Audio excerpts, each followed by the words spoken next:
Greetings and salutations. It is I, Professor Macabro, accompanied here, like always, by my lovely co-host and main squeeze, Zombie Deathcitos.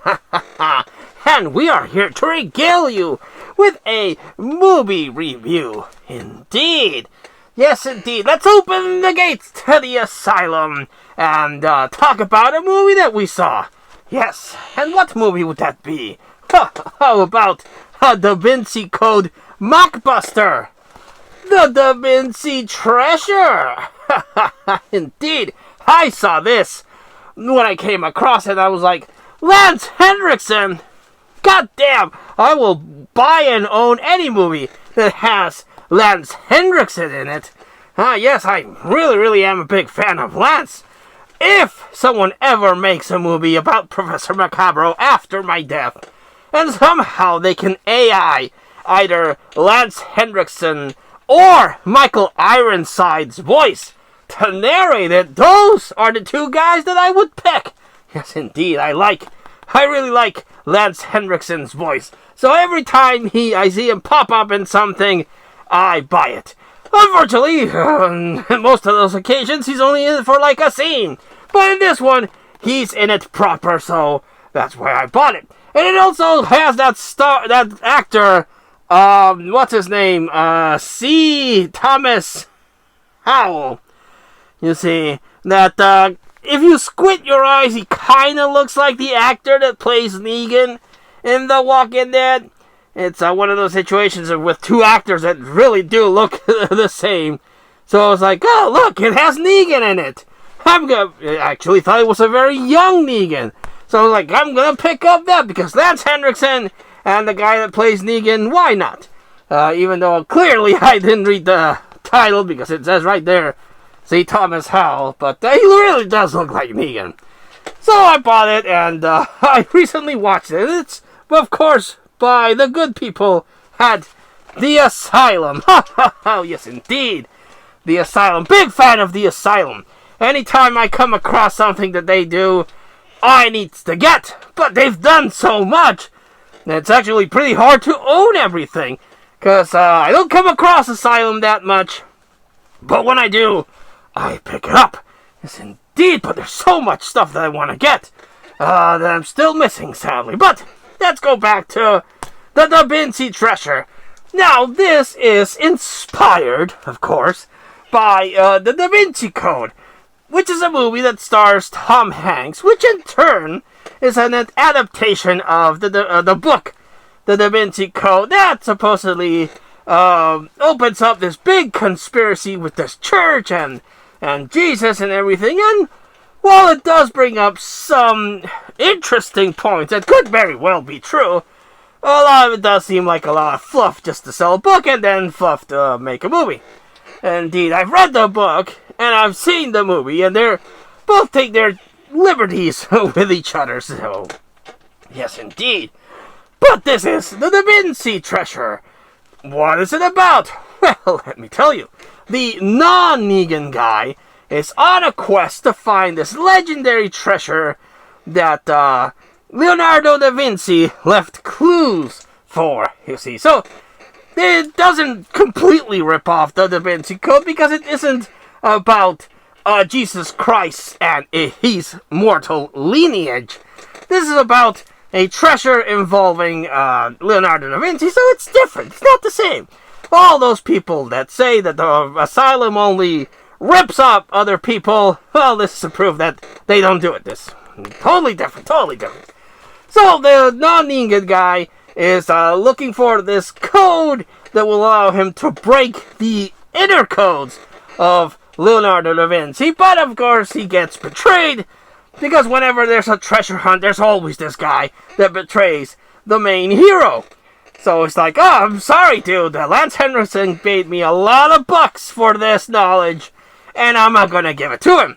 But in a scuffle, the betrayer, the Judas of the story, if you will, gets shot, and the non-Negan is trying to escape, and he runs a couple of blocks, and he escapes, because I guess the goons just don't want to bother trying to hunt down this guy. But unfortunately, he has another person that he worked with, a blonde chick, and she betrays him because she's making out with Lance Henriksen. And he pops up, of course, like Lance always does, like a boss. Oh, he just commands the presence of the room whenever he comes in. And he's like, dude, come on. What the fuck are you doing? Just come work for me. I mean, I'm already like 3 steps ahead of you, and you're just giving me the information for free, you dumb fuck. Come work for me, and together we can find the treasure. But the C. Thomas Howell guy, the non-Negan guy's like, no. You're evil, and I will find the treasure because I'm right and virtuous. Even though, again, throughout the movie, Lance Henriksen really is 3 steps ahead of this fucker and is always stealing the knowledge right up from under him. So, if it was me, I would work for Lance Henriksen. Like, yeah, dude, let's go. Halfsies, why not? Even 40-50 out of a giant fortune is pretty good.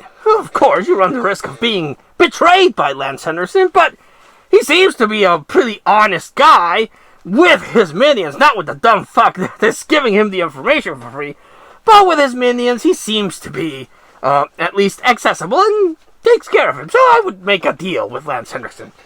But of course he doesn't, and he gets away, and he lost all the information. It's like, God damn it, I lost all the information again, because apparently this is a thing that happens.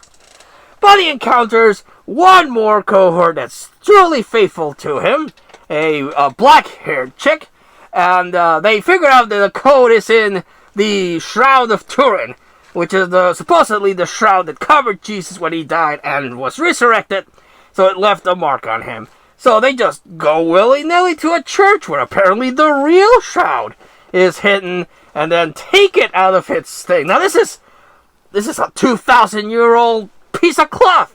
I would assume it would be pretty fragile at this point, but they're like, no.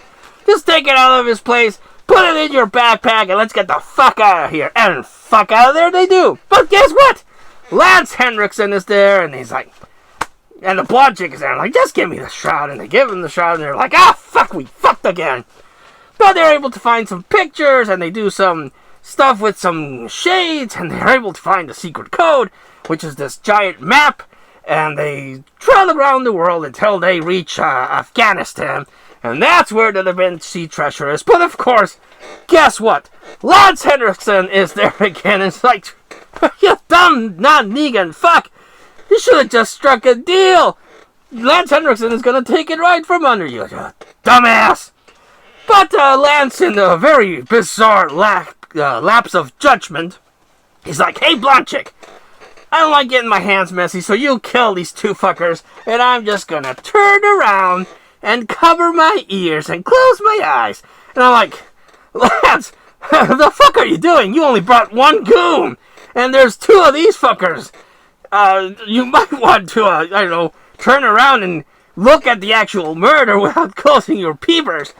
But no, so during the hustle and cabustle of the whole thing, they cause an explosion, and Lance Henriksen, unfortunately, very hilariously, is like covering his eyes and closing his ears, and then this giant explosion just kills him.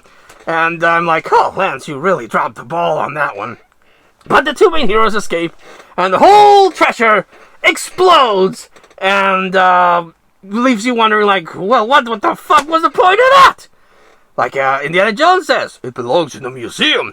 But now everything just blows up the fuck off. And you're like, that was a journey well spent. Yes, indeed. Well, not for the characters. They totally wasted the time and they lost the treasure. But for me, this guy, Professor Macabro and Tommy Deathcitos, it was a fun time. Yes, indeed. Now, again, fair warning, what Professor Macabro likes to see and recommends might not be your cup of tea. You might be later on questioning, like, what the fuck is wrong with that Professor Macabro? He's recommending shit to watch. But if you are like me, and you grew up watching bad movies on TV and developed a Stockholm Syndrome with bad movies, you will enjoy the DaVinci treasure. Right there. And it has Lance Henriksen. And again, who doesn't love Lance Henriksen? I do like Lance Henriksen. So, yes, indeed. He even made that, Hellraiser, that non-Hellraiser movie that was adapted into Hellraiser. Pretty enjoyable because Lance Henriksen does indeed elevate any movie for me. Your results may vary. So, let me know if you've seen the DaVinci Treasure. What did you think of it? Or do you want to just say, like Professor Macabro, I will never watch that. Because I know the type of movies you like, and I don't want to waste almost 2 hours of my time. Fair enough, fair play. But let me know in the comments down below. But until we see you all again next time, this has been Professor Macabro and his lovely gal pal and always faithful companion Zombie Death Cetos, thanking you and wishing you all, like always, a good evening.